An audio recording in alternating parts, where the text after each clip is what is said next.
কাইলৈ আমি ব্ৰিটিছৰ দাসত্বৰ পৰা মুক্ত হ'ম কিন্তু আজি মাজনিশা ভাৰতবৰ্ষ দুভাগত বিভক্ত হ'ব কাইলৈৰ দিনটো যিদৰে আমাৰ বাবে আনন্দৰ দিন সেইদৰে আমাৰ বাবে ই এক বিষাদৰ দিন দেশে স্বাধীন হোৱাৰ আগদিনা মহামানৱ মহাত্মা গান্ধীয়ে এই কথা উল্লেখ কৰিছিল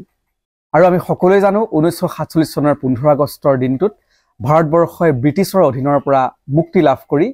এখন স্বাধীন ৰাষ্ট্ৰৰ স্বীকৃতি লাভ কৰে কিন্তু 15 আগষ্টৰ দিনটোত কেৱল ভাৰতবৰ্ষই স্বাধীনতা দিৱস উদযাপন নকৰে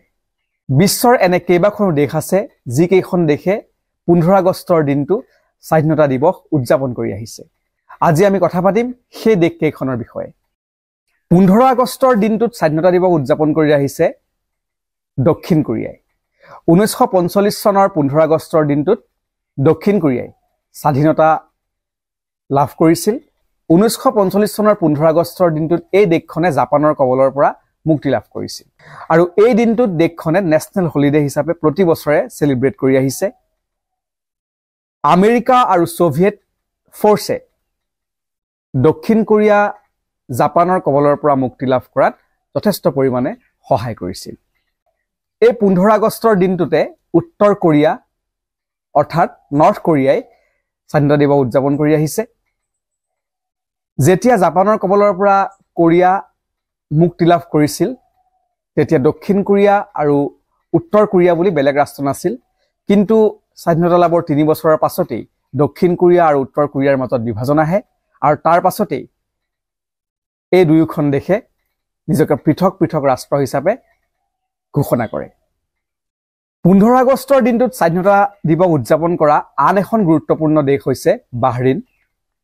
1971 চনৰ 15 আগষ্টৰ তাৰিখে বাহৰিনে স্বাধীন ৰাষ্ট্ৰৰ মৰ্যাদা লাভ কৰে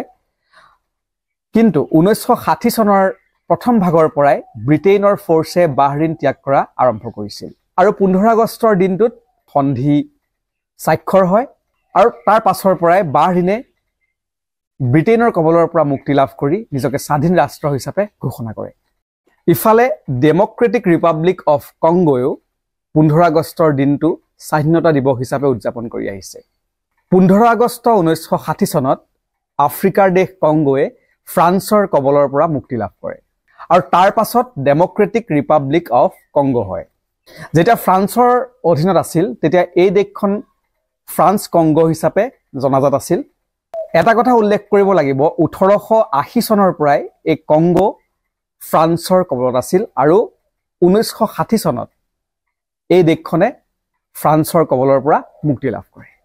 15 আগষ্টৰ দিনটোত স্বাধীনতা দিৱস উদযাপন কৰা আন এখন দেশ হৈছে লিখটেনষ্টাইন 15 আগষ্ট 1966 চনত জাৰ্মানীৰ পৰা মুক্তি লাভ কৰিছিল আৰু 1940 চনৰ পৰাই ভাৰতবৰ্ষৰ লগতে বিশ্বৰ ভিতৰত আটাইতকৈ সৰু দেশৰ ভিতৰত অন্যতম লিখটেনষ্টাইনেও স্বাধীনতা দিৱস উদযাপন কৰি আহিছে আজিৰ ভিডিঅ' ইমানেই পৰৱৰ্তী ভিডিঅ'ত পুনৰ লগ পাম